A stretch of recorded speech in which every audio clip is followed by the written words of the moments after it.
Merlin com certeza é a personagem mais misteriosa que tem na Nanatsu no Taizai e isso faz dela ser a personagem mais fascinante que tem no anime. Dona de um poder mágico absurdo, hoje a gente vai conhecer um pouquinho mais de curiosidades sobre Merlin, o pecado da gula do javali. E aí galera, eu sou o Tar Yamamoto, falou em magia em Nanatsu no Taizai, não tem como deixar Merlin de fora. Merlin é a pessoa mais inteligente e também a pessoa mais maquiavélica que tem em Nanatsu no Taizai e eu vou explicar isso no final do vídeo. Filha de Belialuin, líder do clã dos magos, ela é dona de um poder mágico extremamente absurdo, o que faz dela ser muito perigosa. Aí você pensa, pô, ela é filha do líder lá, então a vida dela foi fácil.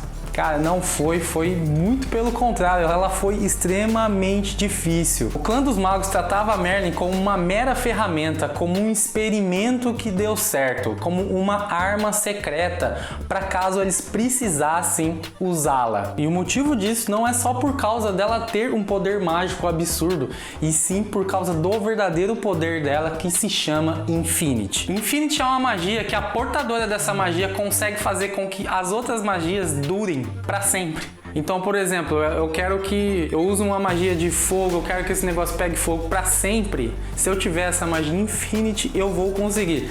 E a Merlin consegue graças a esse poder. Ela consegue fazer qualquer feitiço dela, qualquer habilidade dela durar para sempre, graças a esse poder dela. Graças a esse poder exclusivo único da Merlin, o clã dos magos mantinha a Merlin em segredo. Ninguém sabia da existência de Merlin no mundo. E a forma com que os magos tratavam, inclusive seu pai, a forma com que eles tratavam a Merlin começou a pesar na dela e ela começou a ficar de saco cheio. Ela queria conhecer o mundo. Então foi aí que ela decidiu fugir e essa escapada não foi nada fácil. Os melhores magos, os magos mais poderosos foram atrás dela, afinal ela era a arma secreta deles. E como ela nunca tinha ido para o mundo, ela não conhecia nada do mundo, não foi difícil os magos terem encontrado ela e ela estava desesperada, sem ter o que fazer, ela não tinha mais opção, até que surge Meliodas. Meliodas chega e salva ela dos magos que queriam levar ela de volta e trata muito bem a Merlin, pergunta pra ela como é que ela tá,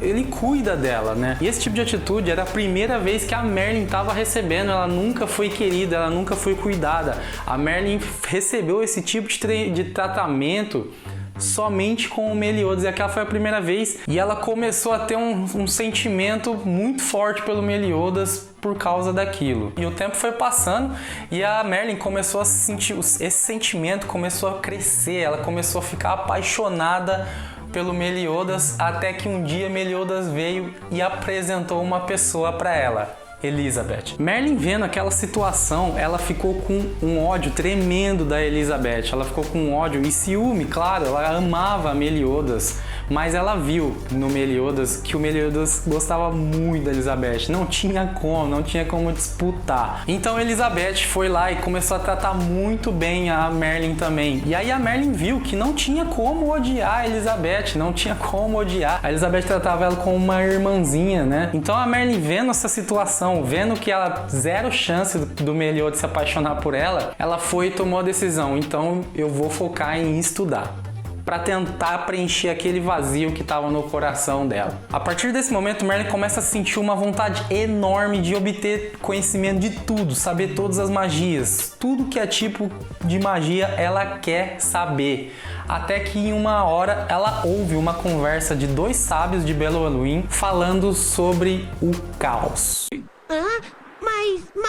O caos gerou tudo e a todos, inclusive gerou o Rei Demônio e a entidade suprema do clã das deusas, e também criou a árvore sagrada da Floresta das Fadas. Foi o caos que gerou todas as entidades supremas que existem na Nanatsu no Taizai, gerou o clã dos gigantes e por fim gerou o clã dos humanos. Vendo o tamanho do poder que era o caos, o Rei Demônio e a divindade suprema do clã das deusas começou a ficar com uma inveja desse poder. Eles temiam que por esse poder ser tão grande, as pessoas dos seus clãs parassem de venerar eles, né, e começassem a venerar o caos. E foi aí que aconteceu uma das uniões mais perigosas já existentes, a união da divindade suprema do clã das deusas com o Rei Demônio para de alguma forma eles conseguirem selarem o poder do caos. E é óbvio, a uma união tão poderosa desse jeito, eles iriam conseguir descobrir uma forma de selar o caos e descobriram. E conseguiram selar o caos para toda a eternidade. E a Merlin ficou sabendo disso. A Merlin então começou a armar um plano que enganaria até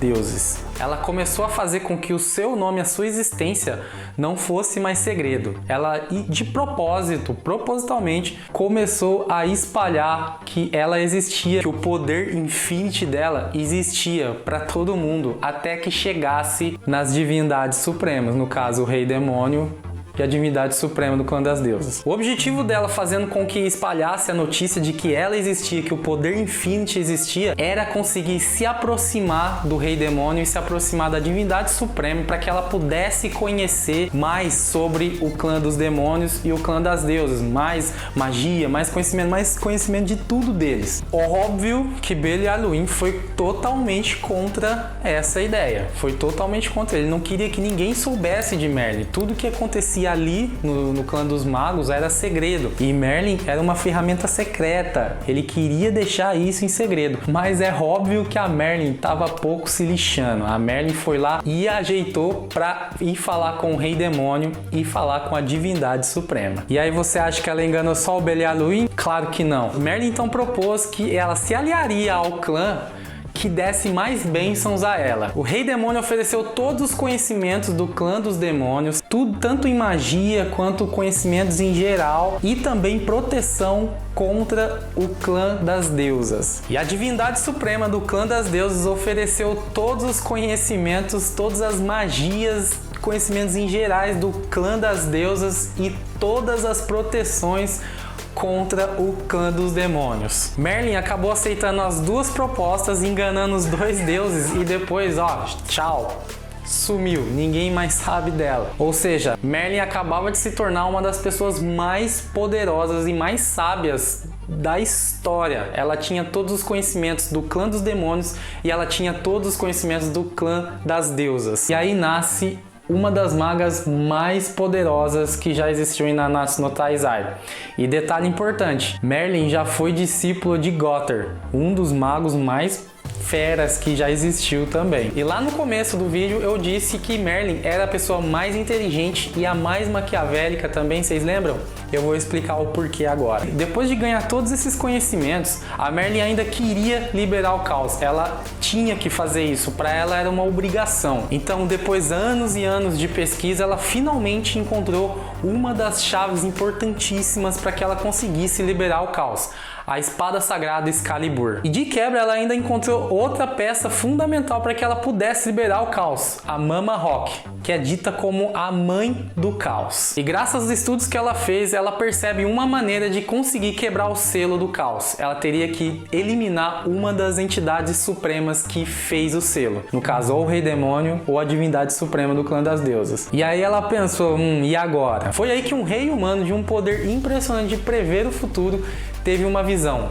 Ele previu que os 10 mandamentos voltaria aos reinos. Merlin ficou sabendo dessa visão e foi aí que ela percebeu que era o momento de ouro dela conseguir liberar o selo. Ela, tendo todo o conhecimento do clã dos demônios, ela sabia que se um demônio tivesse os 10 mandamentos, ele seria o receptáculo do Rei Demônio, ele seria o próximo Rei Demônio. Aí alguns pensam, Meliodas foi o cara que criou os 7 pecados capitais.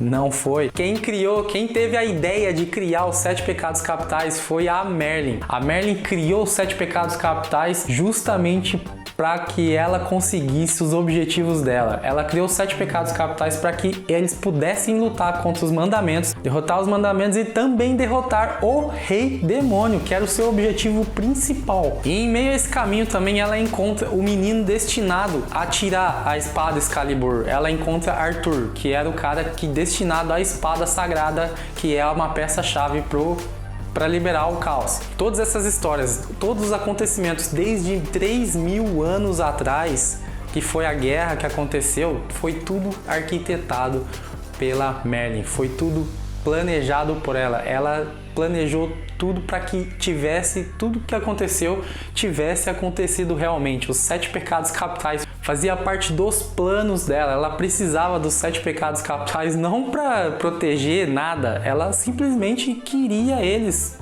para que liberasse o caos. E todos os acontecimentos a partir da fundação dos 7 pecados capitais, galera, a gente já conhece o que aconteceu e tudo aquilo faz parte do plano da Merlin. E isso faz com que ela seja uma das personagens mais legais, cara, mais fascinantes. Não tem como não gostar da Merlin, não tem como não gostar do que ela faz. Olha isso, cara. Tipo, ela planejou muita coisa. É isso aí, galera. Espero que você tenha gostado do vídeo. Você também é fã da Merlin? Deixa nos comentários. Tem alguma coisa que você quer adicionar e deixa nos comentários também. Se inscreve no canal, aciona o sininho aí, galera, para ajudar a gente, ajuda demais. Eu espero muito que vocês ajudem a gente, mas eu já agradeço muito por você estar aqui até agora assistindo esse vídeo. Obrigado mesmo e